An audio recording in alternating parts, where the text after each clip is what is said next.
தென் பாத்தீங்கன்னா பிள்ளைங்களோட ஸ்டடீஸ் ரொம்ப முக்கியங்க. ஸ்டடீஸ்ல கான்சென்ட்ரேஷனே இல்ல, விளையாட்டா இருப்பாங்க. புக் எடுத்து படிக்க சொன்னா சேட்டை பண்ணுவாங்க. பேக்குள்ள கை வச்சு நோண்டி ஏதாவது கலாட்டா பண்ணிட்டு இருப்பாங்க. பென் எடுப்பாங்க, பென்சில் எடுப்பாங்க, அதை எடுக்கிறேன் இதை எடுக்கிறேன்னு அதுல ஒரு ½ hour ஓட்டுவாங்க. அந்த கேப்ல நீங்க எங்கேயாவது ஏதாவது ஒரு ஒர்க் பண்ண போறீங்கன்னா புக்க மூடி வச்சுட்டு டிவி பார்ப்பாங்க, இல்ல போன் பார்ப்பாங்க. இந்த மாதிரி டிஸ்ட்ராக்ட் ஆயிட்டே இருப்பாங்க. பசங்க வந்து ஒரு இதுக்குள்ளேயே வரமாட்டாங்க, கான்சென்ட்ரேஷனுக்குள்ளேயே வரமாட்டாங்க, விளையாட்டாவே இருப்பாங்க.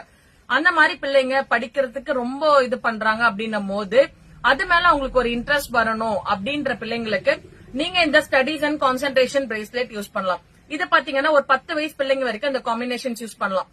ஒரு 10 வயசு 12 வயசுக்குள்ள யூஸ் பண்ணலாம். அதுக்கப்புறம் பாத்தீங்கன்னா உங்களுக்கு வந்து ஓரளவு கான்சென்ட்ரேஷன் வரும். சோ கொஞ்சம் போக்கஸ்டா படிக்கணும் அப்படிங்கறதுக்கானது அமெத்திஸ்ட் யூஸ் பண்ணலாம். அதை நான் நெக்ஸ்ட் காட்டுறேன். இந்த பிரேஸ்லெட் பாத்தீங்கன்னா ஹவலைட் இருக்கும், கிரீன் அவென்ச்சரிங் இருக்கும், அமெத்திஸ்ட் இருக்கும், ஹெமடேட்